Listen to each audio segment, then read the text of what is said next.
El ser humano ha vivido una vida muy extraña desde el principio.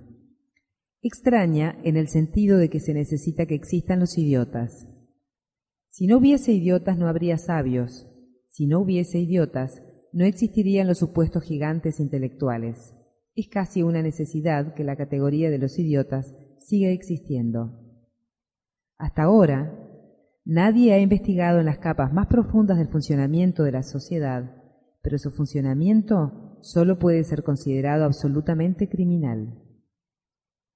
La sociedad necesita que haya categorías, jerarquías.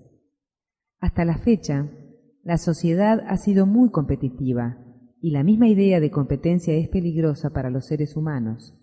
Solo se puede decir que un hombre es idiota si se compara con otro que parezca inteligente. Una vez me dijo un niño. Él era hijo único y no tenía más de 6 años. ¿Cómo te llamas?, le pregunté. Y el niño respondió, hasta ahora creía que me llamaba No hagas eso, pero desde que he empezado a ir al colegio he descubierto que no me llamo así. Lo que dice es muy significativo. Hagan lo que hagan los niños, los adultos siempre están ahí para decirles no hagas eso. A nadie se le permite desarrollar su potencial intrínseco. Esa es la principal causa de que haya tantos idiotas en el mundo. Pero cumplen un propósito concreto. Si a las personas se les permitiera florecer según su propia naturaleza, sin compararse, sin ideales y sin imponerles ninguna disciplina, ¿crees que alguien habría aceptado como líder a Adolf Hitler? Actualmente todavía tenemos memoria, pero pronto dejaremos de tenerla. Todo el mundo tendrá su propio ordenador que se podrá llevar en su bolsillo y contendrá toda la cultura que albergan todas las bibliotecas del mundo. Solo tienes que saber utilizarlo. La inteligencia del hombre disminuirá enormemente. Todo lo que se inventa trae consigo cambios tan tácitos que ni siquiera se ven. Los idiotas son absolutamente necesarios para que unas cuantas personas puedan proclamar su ego, para que unos cuantos puedan llegar muy alto y convertirse así en ganadores del premio Nobel. Piénsalo un instante. Si todo el mundo viviese conforme a su naturaleza, sin intentar ser otra persona, dentro de ti estallaría una inmensa inteligencia. Es una ley fundamental de la vida y de la existencia. Menos mal que las flores no escuchan a vuestros profesores, líderes y políticos, si no estarían diciéndole a las rosas, ¿qué estáis haciendo? ¿Convertíos en flores de loto? Las rosas no son tan tontas. Pero si por decir algo las rosas empezasen a convertirse en flores de loto, ¿qué ocurriría? Sin duda alguna, no habría rosas porque, en primer lugar, estarían invirtiendo toda su energía en convertirse en flores de loto, y en segundo lugar, un rosal no puede dar flores de loto porque no forma parte del programa intrínseco de su semilla. ¿Algunas veces has visto un árbol idiota o uno inteligente? ¿Un gigante intelectual que se merezca un premio Nobel? El ser humano está desorientado. Todo el mundo, tus padres, tus profesores, el colegio, el instituto, la universidad, tu religión, tus predicadores, tus vecinos, todos intentan convertirte en alguien que no puedes ser. Solo puedes convertirte en ti mismo. Si intentas otra cosa, fracasarás y te convertirás en un idiota. Yo opino que toda la historia de la humanidad es un largo e injustificado crimen en contra del individuo para satisfacer los intereses de los que ostentan el poder, los eruditos y los ricos, que también son otras formas de poder. No quieren que todo el mundo esté centrado en sí mismo, porque a un hombre centrado en sí mismo no se le puede explotar, esclavizar ni humillar, ni se le puede obligar a desarrollar un canceroso sentido de culpabilidad. Eso es lo que ha impedido el crecimiento de la humanidad. En Japón hay unos árboles muy antiguos, tienen 400 años, y lo consideran un arte porque, aunque solo miden 15 centímetros, presentan rasgos de ancianidad. Para ello usan una técnica especial, la misma que se ha usado contra la humanidad. Los plantan en unos tiestos con muy poco fondo y les recortan continuamente las raíces. El árbol no puede crecer si las raíces no profundizan. Hay una relación.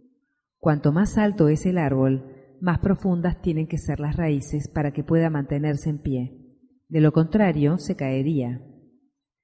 Si vas cortando las raíces, el árbol sigue envejeciendo, pero no crece hasta llegar a su potencial intrínseco. Yo no lo considero un arte, sino un crimen contra los pobres árboles. Ese mismo crimen se comete contra el ser humano. Te cortan constantemente las raíces y eso da lugar a una humanidad retrasada. Hay un cuento precioso de Turgenev. El idiota se llama. Un hombre, con lágrimas en los ojos, visita a un sabio que acaba de llegar al pueblo y le dice: «No sé cómo acabar con este sufrimiento. Todo el pueblo cree que soy idiota. Si digo algo, enseguida me censuran y me critican. Si no digo nada, se ríen y dicen: ¿qué va a decir si es idiota? Estoy en un callejón sin salida, y cuando me enteré que estabas aquí, decidí venir a verte para que me aconsejases». El sabio dijo: «No te preocupes. Te daré una simple técnica que en un mes cambiará la situación radicalmente. Dentro de un mes volveré por aquí y comprobaré si ha habido algún cambio o no». Y le dio al hombre una sencilla técnica. La técnica consistía en: no digas nada, espera a que hable la otra persona. Cuando alguien diga: «qué hermosa puesta de sol», pregúntale inmediatamente: «¿qué tiene de hermosa? Defínelo, explícalo. ¿Acaso sabes lo que es la belleza? Porque si no lo sabes, ¿cómo puedes decir que la puesta de sol es hermosa? Antes de decir que algo es hermoso, hay que definir la belleza». Ni siquiera los grandes poetas y filósofos, especialmente los filósofos como Croce, que solo se han dedicado a una cuestión, a la estética, han sido capaces de definir la belleza. Todo el mundo lo sabe, pero eso no es suficiente. Todo el mundo sabe lo que es bueno, pero si se plantea la cuestión, defínelo. Hay un filósofo inglés, probablemente uno de los hombres más brillantes del siglo, G. A. Moore, que escribió un libro titulado Principia Ética. Todo el libro está dedicado a una sola cuestión: ¿qué es bueno? Después de 250 páginas de ardua tarea, sutil y lógica argumentación, el comentario final es que el término bueno no puede definirse. Naturalmente, cuando regresó el sabio al cabo de un mes, el idiota ya se había convertido en el hombre más sabio del pueblo, porque le había parado los pies a todo el mundo. Si decías cualquier cosa, él lo criticaba y te pedía una definición esencial. Si decías que una mujer es hermosa, entonces preguntaba: ¿qué hay de hermoso en esa mujer? ¿Sus huesos? ¿Su larga nariz? ¿Su mal olor corporal? ¿Qué consideras belleza? No había forma de contestar, y cuando vieron que no podían contestarle, inmediatamente empezaron a pensar que habían infravalorado a ese hombre. No es un idiota, sino un gran filósofo, un sabio. Es más inteligente que nadie. El sabio estaba muy contento y le dijo: ¿eres feliz ahora? El hombre contestó: absolutamente feliz. No te olvides de esto, le dijo el sabio. No hables. Espera a que el otro hable antes y después sé crítico. Si alguien habla de Dios, sé crítico, dile que lo demuestre. Pídele alguna evidencia y no existe prueba ni evidencia alguna. Solo recuerda una cosa: no hagas ninguna declaración porque inmediatamente se abalanzarán sobre ti y volverás a ser el idiota. Se censura a todo el mundo desde la infancia. Diga lo que diga o haga lo que haga, el niño nunca está bien. Naturalmente, empieza a tener miedo de decir o hacer algo por su cuenta. Si es obediente, lo valoran. Si obedece las normas y reglamentos de los demás, lo valoran. Todo el mundo lo valora. Esa es la estrategia. Condenar al que intenta valerse por sí mismo y valorar al que solo es un imitador. Es evidente que la semilla interna, su potencial, nunca tendrá la oportunidad de crecer. Esto me recuerda a mi infancia, es algo tan antiguo que la gente ya no lo cuestiona. Cuando estaba sentado en silencio, alguien llegaba inevitablemente. En la India sigue habiendo familias muy grandes, la familia extensa. En mi familia había por lo menos 50 personas, y me decía, ¿por qué estás sentado en silencio? Contéstame, ¿por qué no debería estar sentado en silencio? Poco a poco, toda la familia fue entendiendo. No puedes sacarle nada a este niño, inmediatamente le da la vuelta a la pregunta y te has metido en un lío, así que dejaron de preguntarme nada. La situación llegó a un punto en el que, aunque yo estuviera allí sentado, mi madre decía, no veo a nadie en casa, y yo estaba sentado justo enfrente de ella. Necesito que alguien vaya a comprar verduras. Yo le decía, si veo a alguien, ya te avisaré. Me trataban como si no estuviera, y lo demostré, porque es muy difícil pasar desapercibido. Al principio solían mandarme a hacer recados. Ve al mercado y tráete unos mangos, que estamos en la estación de los mangos y ahora son muy buenos. Yo iba a la tienda que tenía los peores mangos y le decía al tendedero, dame los peores mangos que tenga, pero cóbramelos como si fuesen los mejores. Hasta el tendedero se sorprendía, porque ¿qué clase de cliente eres tú? Yo le contestaba, ¿qué clase de cliente? ¿Has visto a muchos clientes? Pues yo soy un cliente singular. Y el hombre estaba encantado de darme mangos podridos y cobrármelos como si fueran los mejores. Yo llegaba a casa, les daba los mangos podridos y decía, son los mejores, han costado muy caros, y apestaban. Mi madre me decía, sácalos a la calle. Yo contestaba, ¿por qué los voy a tirar? Hay una mendiga, puedo dárselos a ella. Pero ni siquiera la mendiga los quería. No vengas a verme, me decía. Cada vez que vienes me traes algo podrido. Échaselos a los perros. Y para mi sorpresa, hasta los perros me tenían miedo. Cuando les echaba algo, salían corriendo. Poco a poco se convencieron de que es mejor dejarle hacer lo que quiera, pero este muchacho no va a ser nadie en la vida. Tenían razón. He demostrado que su profecía era cierta. No soy nadie especial en la vida. Pero ¿quién quiere ser especial? Yo soy yo mismo, y eso es suficiente, es más que suficiente. En mi vida siempre he tenido que luchar para protegerme porque todo el mundo está dispuesto a cortarte las raíces. Me expulsaron muchas veces de los colegios, los institutos y las universidades. Desde el primer día de la escuela secundaria, empezando por las clases de historia, ese hombre, el profesor, llevaba mucho tiempo, tenía mucha experiencia. Empezó a hablar de historia. Yo le pregunté, perdone un momento, ¿usted ha hecho historia? ¿Qué clase de pregunta es esa? Yo enseño historia, respondió él. No he venido aquí para aprender la vida de idiotas como Genghis Khan, Tamerlán o Nadir Shah. Si puede enseñarme a hacer historia, entonces seré su alumno. Pero no tiene ni idea de cómo hacer historia. No es más que un loro que repite todo el tiempo la basofia que habría de evitar contarles a los niños porque se les queda grabado en la memoria. Usted es un peligro. Esto es insólito, dijo él. Salga usted de mi clase. No se preocupe, le respondí. Me quedaré en la puerta de la clase, que no es de su dominio, y le molestaré todo lo que pueda desde la ventana. Salió fuera para intentar persuadirme. Apúntese a otra asignatura. ¿Qué necesidad tiene de acosarme? Yo ya soy viejo. ¿No puede encontrar a otra persona? No es la primera vez, le dije. Cuando fui a clase de geografía ocurrió lo mismo. ¿Qué me importa saber dónde está Constantinopla? ¿De qué me sirve? Si usted no puede enseñar algo que tenga sentido, sería mejor que se quedase callado y le permitiese a los demás estar en silencio. Inmediatamente me llevó al despacho del director y le dijo: «No puedo aceptar a este alumno».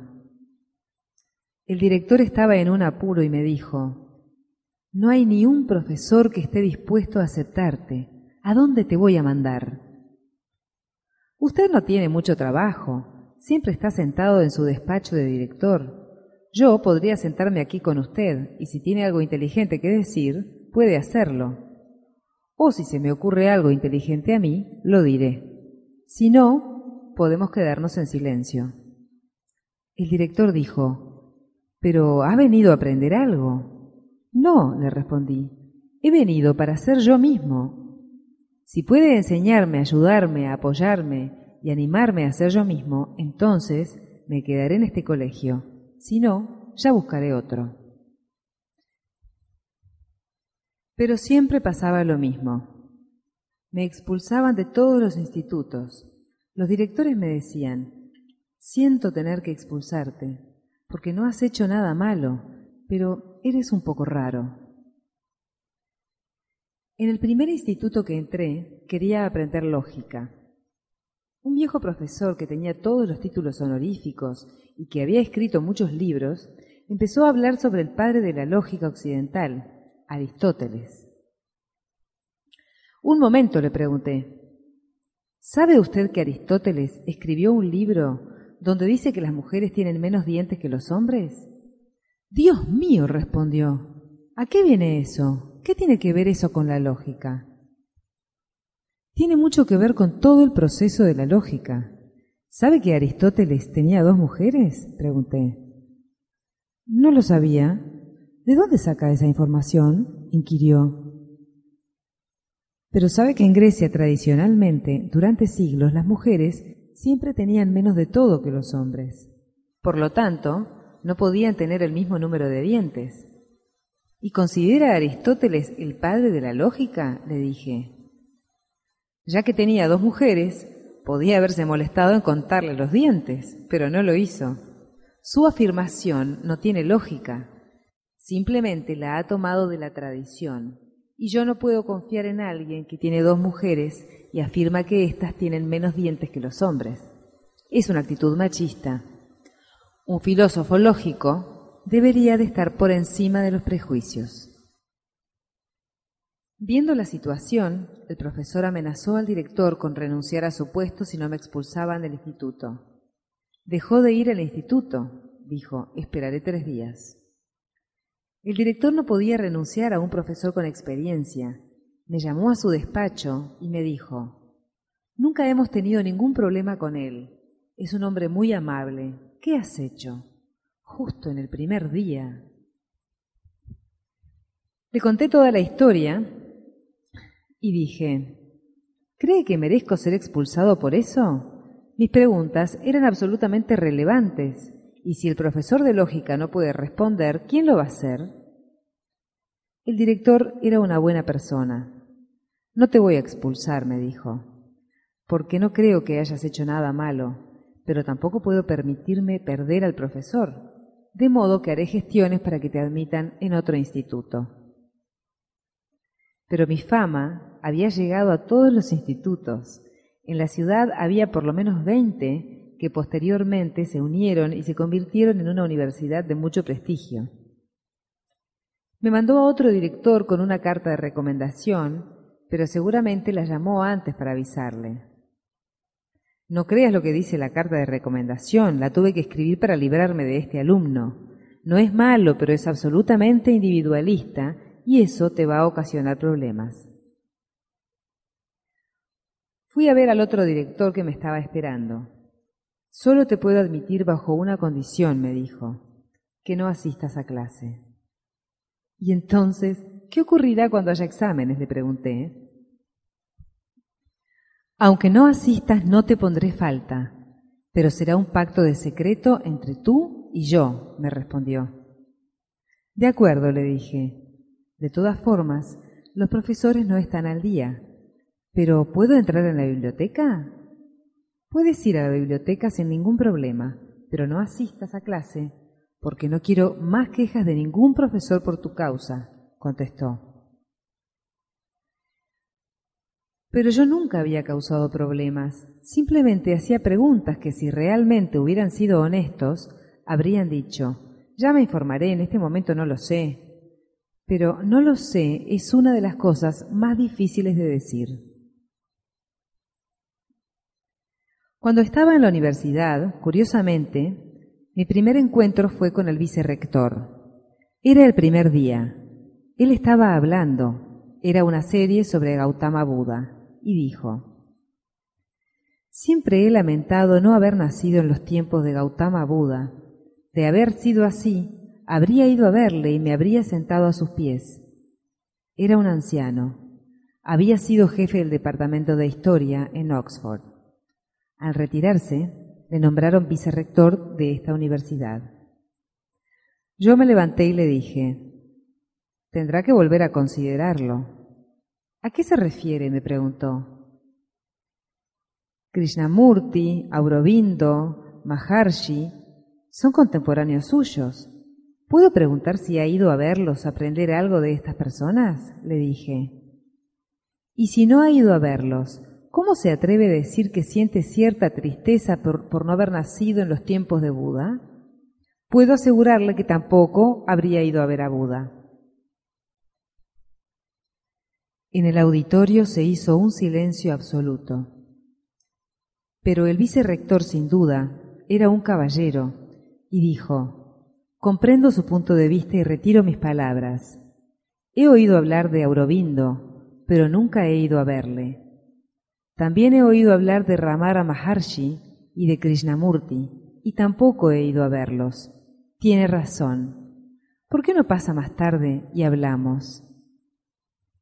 Fui a verle y me dijo, está muy bien que haya venido a verme, pero no le haga esto a otro profesor, porque las personas no tienen el valor de aceptar su ignorancia. No tienen el valor de decir, no lo sé. En lo que a mí respecta, le estoy profundamente agradecido, porque debo haberlo dicho inconscientemente. No estaba mintiendo, simplemente sentía que me habría gustado que Gautama Buda me bendijese con su presencia cuando estaba vivo. Usted me ha corregido y es cierto, no habría ido. En la sociedad es muy difícil encontrar a un ser humano que te permita tener la libertad de ser tú mismo. Esto es lo que ha provocado un retraso mental en todo el mundo. Los países necesitan que haya idiotas, si no, ¿quién iba a luchar en las guerras? El mundo necesita que haya idiotas, si no, ¿cómo se iban a enriquecer unos con el trabajo y la sangre de los otros? Esta civilización necesita el mayor número de personas carentes de inteligencia, si no, no habría católicos, protestantes, hindúes o musulmanes. La estructura de toda sociedad se ha manipulado de forma que unos pocos explotan a millones de personas y consuelan a los explotados diciéndoles, es consecuencia de las malas acciones de tus vidas pasadas. Y como tú no sabes nada de tus vidas pasadas, es un buen consuelo. ¿Qué le voy a hacer? Otra cosa que dicen es una prueba de tu fe en Dios. Si te conformas con lo que eres después de tu muerte, serás recompensado con creces. Hay religiones como el jainismo, el budismo, el hinduismo, que se escudan en el pasado, miran al pasado, y las otras tres, el cristianismo, el islamismo y el judaísmo, se escudan en el más allá. No hay mucha diferencia.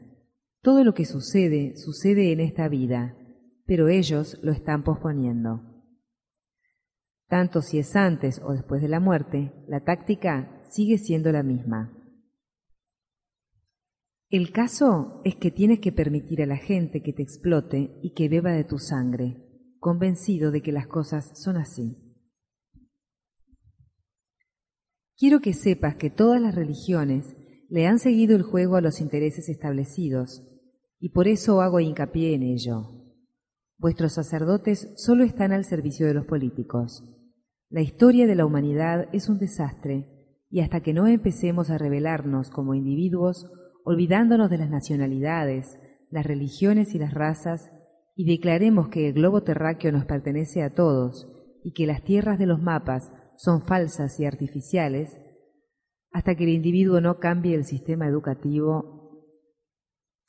El sistema educativo debería enseñarte el arte de vivir, el arte de amar, debería enseñarte el arte de la meditación y, por último, el arte de morir gloriosamente.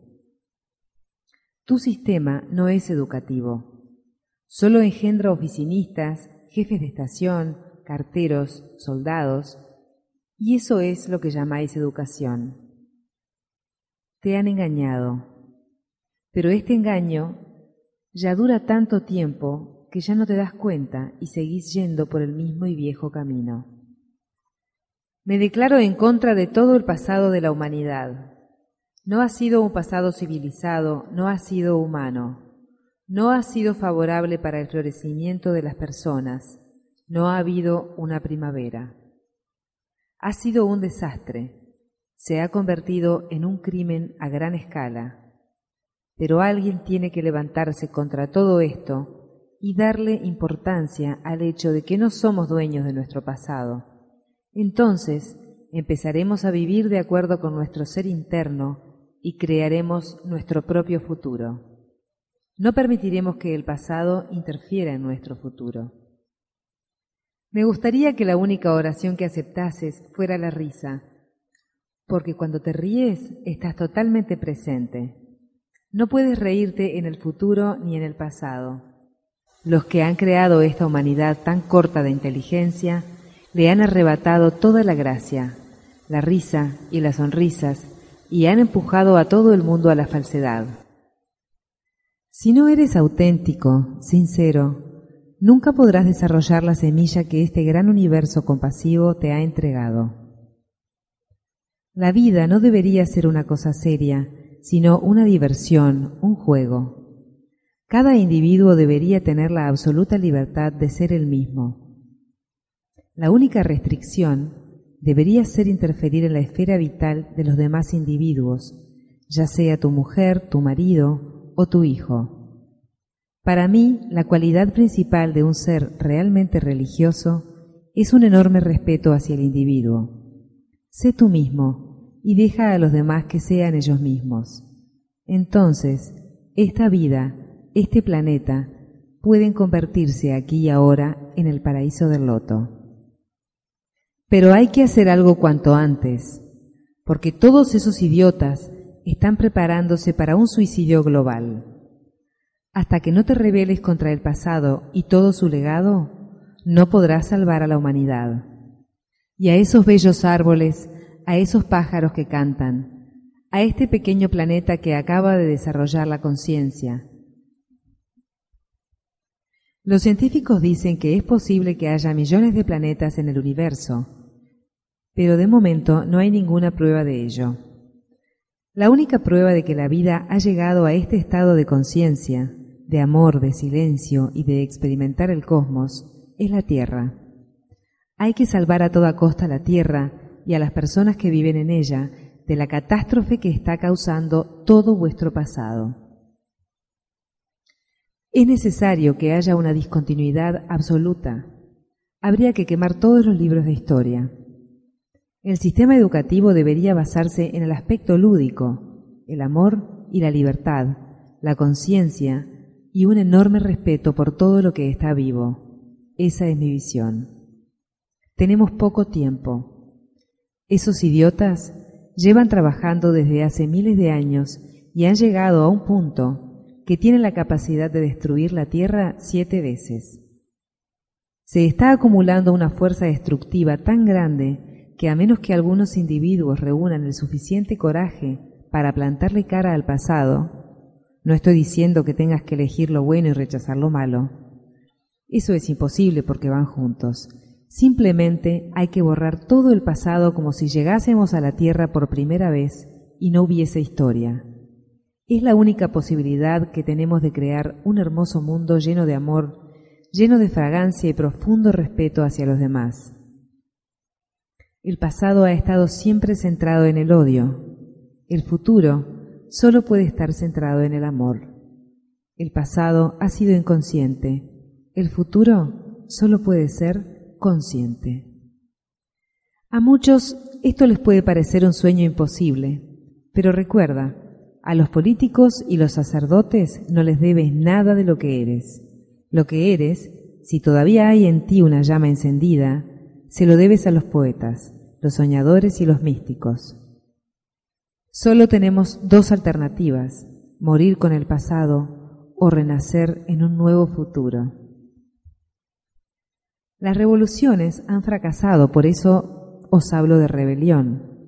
La revolución implica una muchedumbre, una clase, luchar contra la clase gobernante, pero han fracasado por una necesidad intrínseca.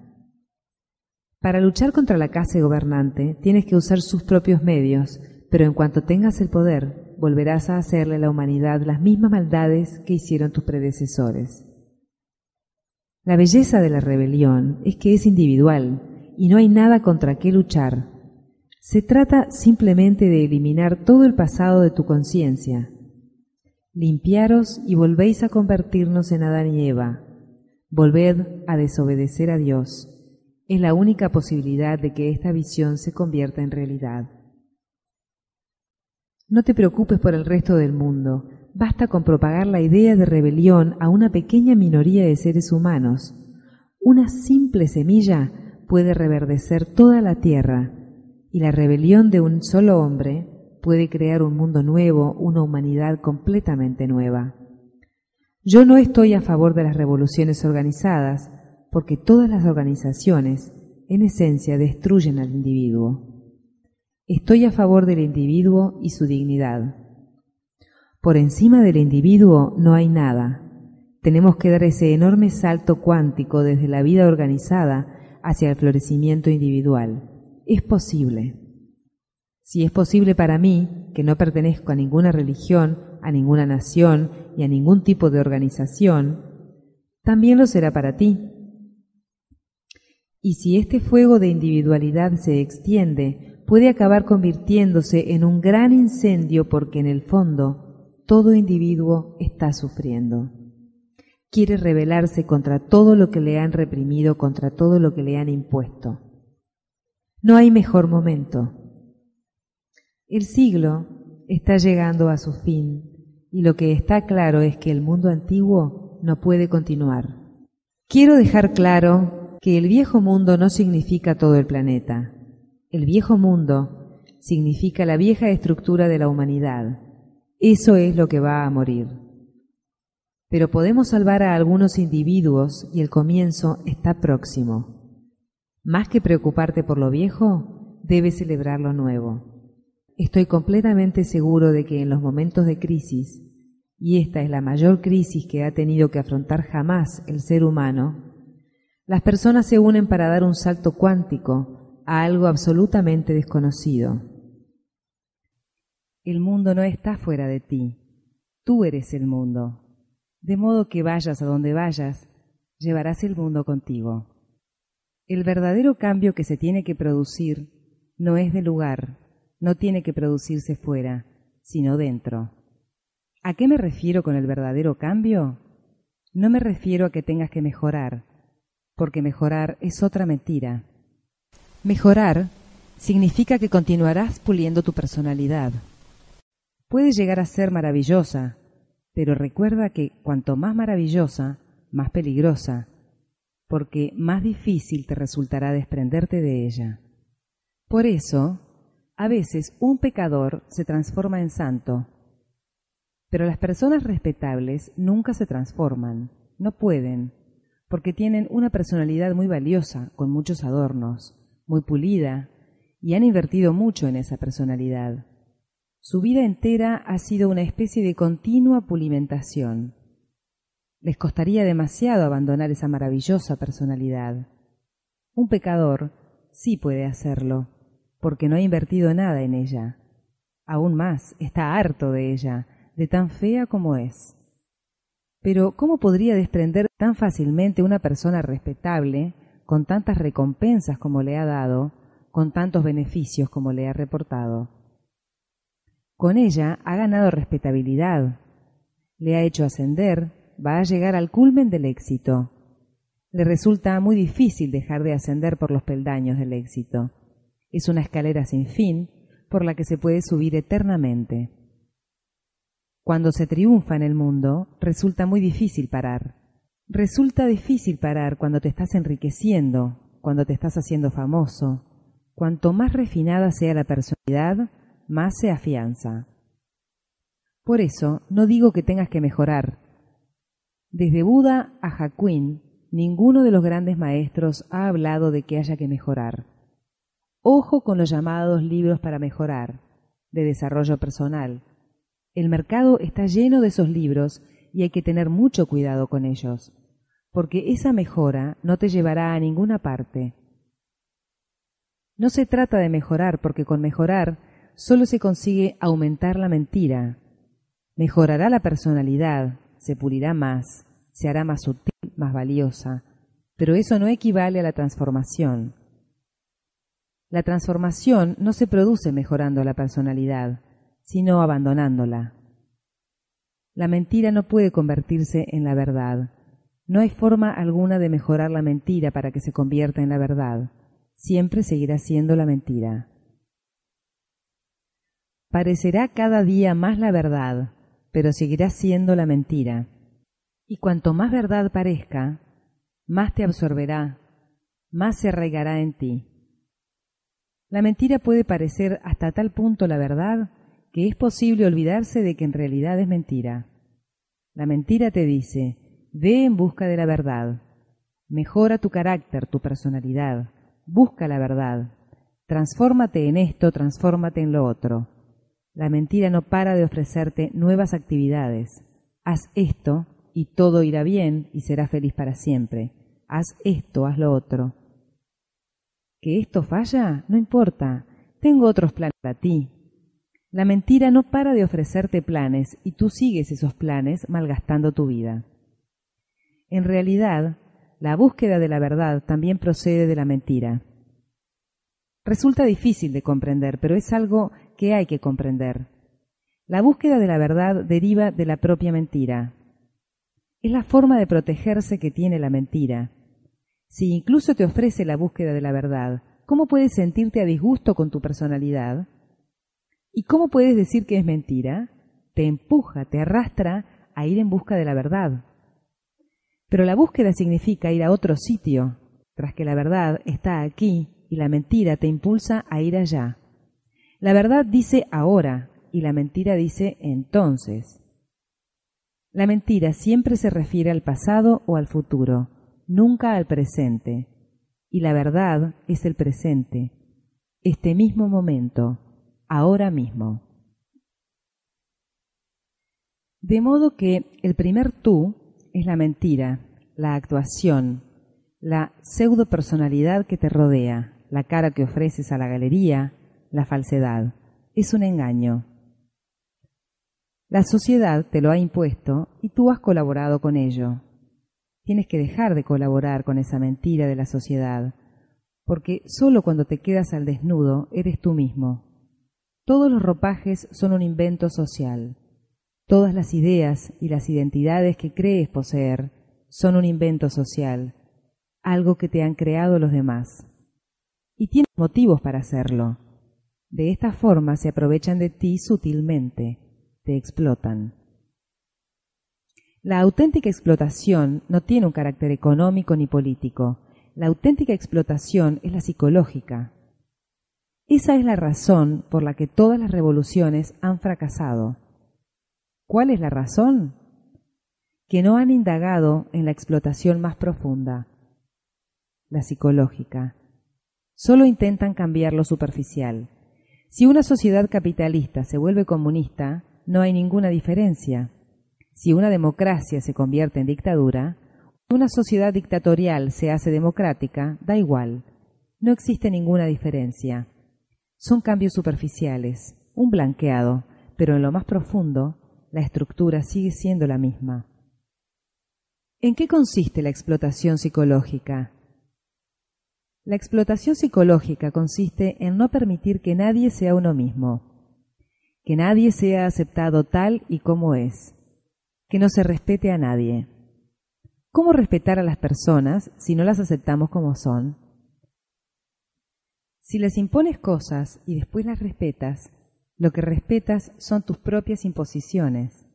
No respetas a las personas como son. No respetas su desnudez ni su espontaneidad. No respetas sus sonrisas y sus lágrimas, de verdad. Solo respetas el fingimiento, las pretensiones. Lo que respetas es la actuación. Tienes que abandonar por completo ese primer tú. Llegando al segundo tú, al tú reprimido, instintivo, inconsciente, se trata de todo lo que la sociedad no ha permitido, de todo lo que la sociedad ha metido la fuerza en tu ser y allí lo tiene encerrado. Solo aparece en tus sueños, en metáforas, o cuando estás borracho, cuando no tienes control sobre ti mismo. El resto del tiempo está lejos de ti y es más auténtico, no es falso. Freud hizo mucho para que el hombre tomara conciencia de ello, y las psicologías humanistas, y sobre todo los grupos de encuentro de desarrollo personal y similares, han contribuido enormemente a que se tome conciencia de todo lo que grita en nuestro interior, de todo lo que ha sido reprimido, aplastado. Y en eso consiste la parte vital. Esa es la vida real, la vida natural. Las religiones lo han condenado calificándola de parte animal. La han condenado al considerarla el origen del pecado. No es el origen del pecado, sino de la vida. Y no es inferior a lo consciente. Es más profunda que lo consciente, sin duda, pero no inferior. Y no hay nada de malo en lo animal. Los animales son hermosos como los árboles. Viven desnudos con sencillez. Aún no los han destruido los sacerdotes y los políticos. Aún forman parte de Dios. Solo el ser humano se ha extraviado. El hombre es el único animal anormal sobre la faz de la tierra, mientras que los demás animales son normales. De ahí su alegría, su belleza, su salud, de ahí su vitalidad. ¿No habéis sentido envidia de esa vitalidad, de la pura alegría de la energía? ¿Y con los niños? ¿No habéis sentido envidia de los niños? Quizá por la envidia condenáis el infantilismo una y otra vez. ¿Cuánta razón tiene Montag al afirmar que en lugar de decir no seas infantil, deberíamos empezar a decir no seas adultil? Tiene toda la razón del mundo, y yo estoy de acuerdo con él.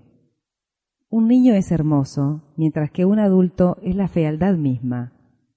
El adulto deja de fluir, se bloquea, se queda inmóvil como muerto, pierde brío, pierde entusiasmo, se limita a arrastrarse, se aburre porque no tiene sentido del misterio, nunca se sorprende de nada porque ha olvidado el lenguaje del asombro.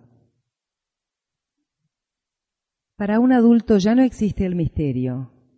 Dispone de muchas explicaciones, pero el misterio ya no existe para él. Por consiguiente, ha perdido la poesía, la danza y todo lo que le da significado a la vida, todo lo que aporta el sabor de la vida. Este segundo tú es mucho más valioso que el primero y precisamente por eso me opongo a todas las religiones, a todos los sacerdotes, porque se aferran al primero, al más superficial. Vayamos al segundo, pero el segundo tampoco supone el final. Y ahí es donde Freud se queda corto. Como también se queda corta la psicología humanista. Si bien profundiza un poco más que Freud, no profundiza lo suficiente como para llegar al tercer tú. En ti existe un tercer tú, el tú auténtico, la cara verdadera que sobrepasa los túes primero y segundo.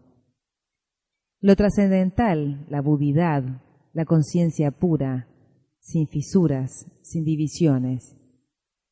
El primer tú tiene un carácter social, el segundo un carácter natural, el tercero un carácter divino. Y un momento, no digo que el primero no resulte útil. Si existe el tercero, el primero se puede emplear. Si existe el tercero, también se puede emplear el segundo, pero siempre y cuando exista el tercero. Si el centro funciona, también irá bien la periferia, porque la circunferencia estará en su sitio. Pero si solo tenemos el centro sin la circunferencia, todo acabará en una especie de muerte. Eso es lo que ha ocurrido con el ser humano. Por eso, tantos pensadores occidentales sostienen que la vida carece de sentido. No es así. Solo se debe a que se ha perdido el contacto con el origen del sentido, del significado. Es como si un árbol perdiera el contacto con sus raíces. Entonces no habría flores. Empezaría a desaparecer el follaje, se caerían las hojas y no brotarían hojas nuevas. Y entonces la savia deja de fluir, deja de existir la vida, el árbol se muere. Y entonces el árbol puede empezar a filosofar, a ponerse en plan existencialista, como Sartre, por ejemplo, y ponerse a decir que ya no hay flores en la vida, que la vida no tiene flores, que ha desaparecido la fragancia, que ya no hay pájaros. Y el árbol incluso puede empezar a decir que siempre ha sido así y que en la antigüedad se engañaban pensando que había flores, que eran puras imaginaciones. Siempre ha sido así. La primavera nunca ha llegado. Son fantasías de la gente, son fantasías de los budas, que si crecen las flores, que si reina la alegría y sale el sol y aparecen los pájaros. No hay nada. Todo es oscuridad, todo es fortuito y nada tiene sentido. El árbol podría decir esto. Y la verdad no es que nada tenga sentido, que ya no haya flores, que las flores no existan, que la fragancia sea pura imaginación, sino sencillamente que el árbol ha perdido contacto con sus propias raíces. A menos que encuentres tus raíces, no florecerás, no cantarás, no sabrás en qué consiste una fiesta. ¿Y cómo se puede conocer a Dios si no se sabe lo que es festejar? Si te has olvidado de bailar, ¿cómo vas a orar? Si te has olvidado de cantar y de amar, Dios ha muerto. Esto no significa que Dios esté muerto, sino que está muerto en ti. Tu árbol se ha secado, ha desaparecido la savia. Tendrás que volver a encontrar tus raíces. En lugar de escapar, adéntrate, aproxímate a ti mismo para ver mejor. Nadie más puede ver tu realidad interior, solo tú puedes ver ese esplendor y esa magnificencia. Porque nadie más puede ver tu belleza interior, te condenan. Solo tú puedes reafirmar tu dicha, solo tú puedes reafirmar, en última instancia, tu iluminación. Casi todos corren con toda rapidez que pueden para huir de sí mismos. Y el problema es que no puedes huir de ti mismo. A donde quiera que vayas, serás tú mismo. Es el miedo a conocerse a sí mismo el mayor miedo del mundo. Es porque todos te han condenado por las cosas más insignificantes, por los mínimos errores, que son totalmente humanos, por lo que tienes miedo de ti mismo. Sabes que eres indigno. Esa idea ha calado profundamente en tu inconsciente, que no vales, que no eres digno. Y naturalmente, lo más fácil es huir de ti mismo. Todos lo hacen, a su manera. Unos corren en busca del dinero, otros corren en busca de poder, otros de respetabilidad, otros de virtud, de santidad. Pero si te fijas bien, no corren en busca de nada, sino que están huyendo de algo. Es una simple excusa correr como locos en busca de dinero. Se engañan a sí mismos y al resto del mundo. La realidad es que el dinero les proporciona una buena excusa para correr en su busca y oculta el hecho de que están huyendo de sí mismos. Por eso, cuando acumulan dinero, les llega un momento de desesperación y angustia terribles. ¿Qué ha ocurrido? Ese era su objetivo, lo han cumplido. Deberían ser los hombres más felices del mundo. Pero las personas que triunfan no son las más felices, sino las más desgraciadas. ¿A qué se debe su angustia? A que han fracasado todos sus esfuerzos. Ya no tienen nada que buscar y de repente se encuentran consigo mismas. Al llegar a la cima del éxito no encuentran a nadie, solo a sí mismos. Curiosamente, es la misma persona de la que han estado huyendo. No puedes huir de ti mismo. Por el contrario, tienes que aproximarte más, profundizar en tu ser y olvidar ese tono de censura que te han transmitido en el transcurso de tu vida. Padres, marido, esposa, vecinos, profesores, amigos, enemigos, todos señalan algo malo en ti. No te valoran desde ningún lado. La humanidad ha creado una situación muy extraña en la que nadie se siente a gusto, en la que nadie puede relajarse porque en cuanto te relajas, te enfrentas contigo mismo. La relajación se convierte poco menos que en un espejo y no quieres ver tu cara por lo mucho que te afectan las opiniones negativas de los demás. Tu iglesia, tus sacerdotes, tu religión, tu cultura, no te han permitido ni los placeres más pequeños. El sufrimiento es aceptable, pero no el placer.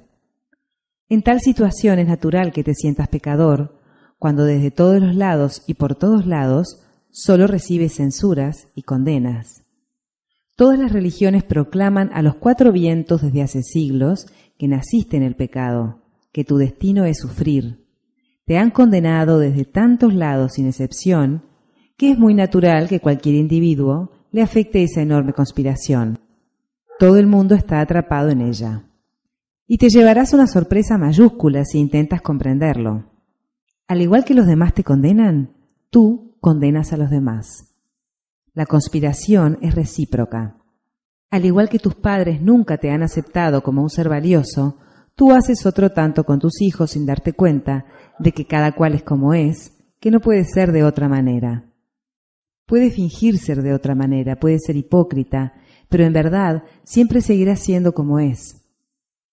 Huir no es sino crear más hipocresía, más máscaras para ocultarte por completo de la mirada de los demás. Quizá logres esconderte de los demás, pero ¿cómo lograrás esconderte de ti mismo? Puedes ir a la luna y allí te encontrarás. Puedes subir al Everest, quizá estés solo, pero estarás contigo mismo. Quizá en la soledad del Everest te pongas más alerta y seas más consciente de ti mismo. Esa es una de las razones por la que las personas también tienen miedo a la soledad. Necesitan multitudes, siempre quieren tener gente a su alrededor, quieren amigos. Les resulta muy difícil permanecer en silencio, tranquilas y solas. La razón es que en soledad te quedas contigo mismo y has aceptado esas estúpidas ideas de que eres feo, que eres sensual, lujurioso, avaricioso, que eres violento. No hay nada valioso en ti. Me preguntas, ¿por qué corro siempre tanto? Porque tienes miedo a ser adelantado por ti mismo. Y las consecuencias de correr tanto tienen múltiples dimensiones. Al correr tanto para huir de uno mismo, se ha creado una pasión por la velocidad. Todo el mundo quiere llegar a alguna parte a la mayor velocidad posible. La soledad debería ser una de las mayores alegrías. La gente no para de correr. No importa a dónde vayan, lo que importa es si corren a toda velocidad o no. Me preguntas, ¿hay algo que no quiero ver? Muchas cosas. Sobre todo lo que no quieres ver es a ti mismo y por un condicionamiento absurdo. Mi idea de la transformación interior es que tienes que olvidarte de los condicionamientos. Sencillamente, olvídate de lo que han dicho los demás de ti. Son tonterías. Si no saben nada de sí mismos, ¿qué pueden decir de ti de verdad? Y las opiniones que has recogido sobre ti de los demás, intenta observar de quiénes proceden esas opiniones. No son de Buda, ni de Jesucristo, ni de Sócrates, son de personas tan ignorantes como tú. Sencillamente, repiten las opiniones de otros. Todo se transmite durante siglos, pasa de una mano a otra, de una generación a otra, y así continúa el juego. Ese es el juego del que tienes que salir. Y la única forma de salir de él consiste en volver a descubrir el respeto por ti mismo, en volver a lograr la dignidad que tenías cuando eras niño, cuando aún no estabas contaminado, cuando aún no estabas condicionado y envenenado por la sociedad ni por la gente que te rodeaba. Vuelve a ser niño y no huirás de ti mismo. Te adentrarás en ti mismo, que es como actúa el meditador. La persona mundana huye de sí misma y la persona que busca entra en sí misma para encontrar su fuente de la vida, la conciencia. Y cuando descubre esa fuente, no solo ha descubierto su fuente de la vida, sino la fuente de la vida del universo, del cosmos. En su interior brota un extraordinario sentimiento de fiesta. La vida se convierte en un canto, en una danza, un momento tras otro. Se libera por completo de ese galimatías que le ha transmitido la sociedad. Simplemente desecha todos los condicionamientos, todas las tradiciones del pasado entero. Yo te digo, solo has de renunciar a una cosa, que es el pasado, y nada más. Si eres capaz de renunciar al pasado, te sentirás completamente renovado, recién nacido, y vivir en esa renovación es tal dicha, tal éxtasis, que no se te ocurrirá escapar de ella ni un solo momento. Quien se conoce a sí mismo jamás se toma vacaciones, pero la mayoría de las personas se comportan de una forma absurda. La vida es un romance continuo, y yo no solo os enseño el romance del cuerpo, que es muy vulgar, os enseño el romance del espíritu, que tiene principio pero no final. Pero solo es posible si empiezas a ir hacia adentro. Ir hacia adentro significa ir hacia Dios. En ir hacia adentro está el secreto de toda la transformación alquímica del ser. Huir es sencillamente perder un tiempo sumamente valioso y una vida que podría haber sido un gran canto, una gran creatividad, una enorme esfera de luz. Cuanto más te alejes de ti mismo, más oscura se hará tu vida, más desdichada, más cargada de ansiedad, más la condenarás y más la rechazarás. Y cuanto más te alejes, más difícil te resultará encontrar el camino de vuelta. Llevas muchas vidas alejándote de ti mismo, pero si avanzas por un camino adecuado de meditación, no has llegado demasiado lejos. La meditación es el atajo entre donde estás y donde deberías estar, y la meditación es un método tan sencillo que cualquiera, hasta un niño pequeño, puede entrar en su paraíso. En lugar de huir, ve hacia adentro, acércate más a ti mismo para ver mejor. Nadie puede ver tu realidad interior, solo tú puedes ver ese esplendor y esa magnificencia. Como nadie puede ver tu belleza interior, te condenan. Solo tú puedes reafirmar tu dicha, solo tú puedes reafirmar en última instancia tu iluminación. E incluso así la gente tendrá recelos. Recelaban a Sócrates, recelaban a Buda, recelaban a Cristo. Sus celos se basaban en la ignorancia de su propio ser interior. ¿Cómo van a creer a Buda Gautama, que afirma que en los silencios interiores del corazón se encuentra el éxtasis supremo? No saben nada de lo interior, no conocen ni los rudimentos, no saben nada del éxtasis. Pueden escuchar a un Buda Gautama, por su presencia, por sus ojos carismáticos, por su vibración magnética, pero cuando vuelven a casa empiezan a dudar, a recelar. Y lo mismo ocurre conmigo. Recibo muchas cartas que dicen que cuando te escuchamos todo parece perfecto, pero cuando llegamos a casa empiezan a surgir las dudas. La mente empieza a decirnos que nos han hipnotizado. Hay millones de personas que quieren aproximarse a mí, pero tienen miedo por la sencilla razón de que pueden hipnotizarse. Es algo mucho más profundo que la hipnosis. No estás hipnotizado, sino simplemente te acercas a una visión distinta de ti mismo. No es cosa de magia, no te engañan, sino que te despiertan. La palabra hipnosis significa sueño. Mi tarea consiste en despertarte. Estás dormido y llevas dormido muchas vidas. Es hora de despertar. Has desperdiciado demasiado tiempo, demasiada energía y demasiadas oportunidades. Pero aún hay tiempo, y cuando despiertes, acabará la noche y comenzará el amanecer.